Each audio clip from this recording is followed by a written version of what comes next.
ദൈവത്തിന്റെ സ്തുതി.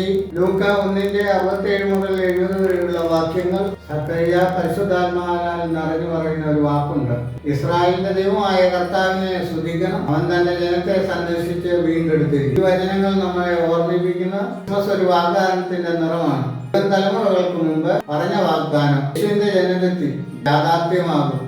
രക്ഷയുടെ കൊമ്പ് ഉയർത്തി എന്ന സക്കറിയയുടെ വാക്യത്തിന്റെ ശക്തിയും പ്രത്യാശയും നമ്മെ കുറിച്ചുള്ള അവന്റെ കരുതൽ സൂചിപ്പിക്കുന്നു. ദൈവം തന്റെ ജനത്തെ മറന്നില്ല, നമ്മെയും ഇന്ന് മറക്കുന്നില്ല. ക്രിസ്മസ് പറയുന്നത് ഇത് തന്നെ. ദൈവം നമ്മളെ സന്ദർശിക്കുന്നു, നമ്മുടെ ഇരുട്ടിൽ വെളിച്ചം കൊണ്ടുവരുന്നു, നമ്മുടെ ജീവിതത്തിൽ പ്രത്യാശ തരുന്നു. ഈ ക്രിസ്മസിൽ ദൈവവാഗ്ദാനം സത്യമാണെന്നുള്ള വിശ്വാസത്തോടെ നാം മുന്നോട്ട് പോകാം. നന്ദി.